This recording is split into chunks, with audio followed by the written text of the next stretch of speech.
प्रसिद्ध विद्वान को अपनी बेटी को इंसाफ दिलाने के लिए दर बदर की ठोकरें खाने को मजबूर होना पड़ रहा है। सहारनपुर के मशहूर उलेमा मौलाना याकूब बुलंदशहरी ने आज एसएसपी से मुलाकात की और उनको बताया कि किस तरह से उनकी बेटी का जीवन उनके दामाद ने नरक बना दिया है। वो बाहर विदेश में नौकरी करता है, ना बेटी का खर्चा उठा रहा है, ना उसको वो अपने साथ लेकर के जाता है, ना मिलने आता है। इस बात को काफ़ी दिन गुजर चुके हैं। इसकी फरियाद उन्होंने आला अफसरान से लेकर के कई जगह पर की, लेकिन अभी तक भी उनको इंसाफ नहीं मिला है। देखिए मौलाना याकूब क्या बता रहे हैं। साहब के यहाँ पुलिस लाइन क्यों गए थे, क्या मामला था? मैं एसएसपी साहब के यहाँ पिछले 1.5 साल से चक्कर लगा रहा हूँ। मैंने अपनी बेटी की शादी 4 साल पहले मुस्तफाबाद दिल्ली के रहने वाले रिजवान अहमद के साथ की थी, जो दोहा कतर में इमामत करता है। शुरू से ही रिजवान और उसके ससुराल वाले बेटी पर जुल्म और ज्यादती कर रहे हैं और कम जहेज लाने की वजह से उस पर जो है वो अत्याचार कर रहे हैं। तो उसी के ताल्लुक से पहले तो समाजी तौर पर उनसे बातें होती रही, और जब उन लोगों ने कोई अपने अंदर सुधार पैदा नहीं किया और अपने मुतालबे पर, जहेज के मुतालबे पर जब वो बराबर कायम रहे, और पिछले 3 साल से रिजवान अहमद कतर से आ भी नहीं रहा है, ना बेटी को ले जा रहा है, 3 साल का बच्चा है, ना अपने बीवी बच्चे का खर्चा दे रहा है, ना टेलीफोन उठाता है, ना कोई जवाब देता है। तो बिलाखिर मजबूर होकर जुलाई 2019 को मैंने महिला थाने में मुकदमा कायम किया था।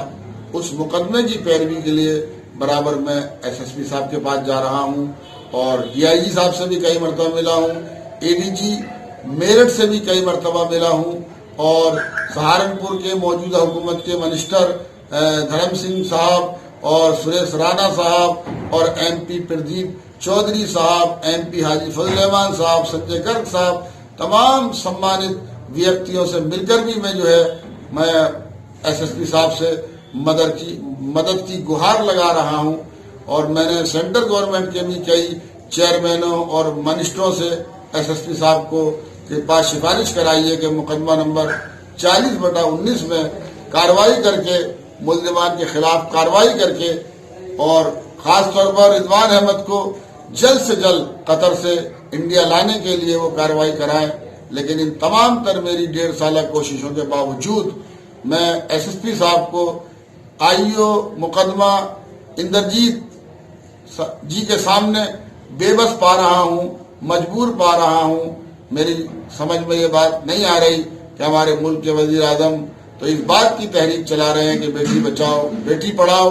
हमारे सूबे के मुखिया योगी जी इस बात की कोशिश कर रहे हैं कि महिला सशक्तिकरण हो और तमाम स्कीमें महिलाओं के लिए बना रहे हैं, लेकिन बाल अधिकारी वजीर आजम साहब की तहरीक को और वजीर आला साहब की तहरीक को वो तार कर रहे हैं। बेटियों को, बच्चों के साथ जुल्म करने वालों के साथ खड़े हैं।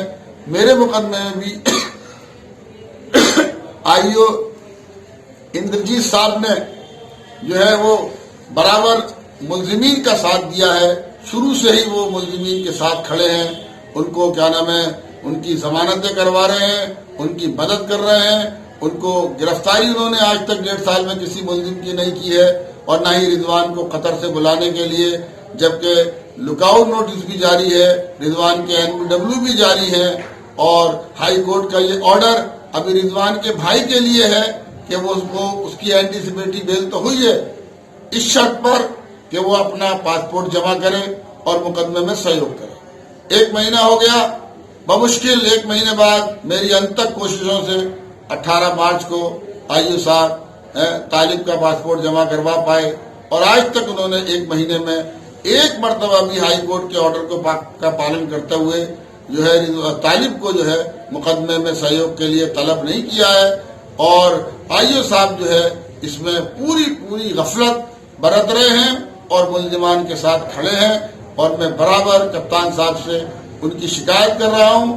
आईओ साहब की इन गैर कानूनी हरकतों की वजह से मैं कप्तान साहब से उनके खिलाफ ताजीबी कार्रवाई करने का मुतालबा कर रहा हूं, اور کسی ایماندار آئیو کے سپرد اپنا مقدمہ کر کے اسے حل کرانے کی درخواست کر رہا ہوں.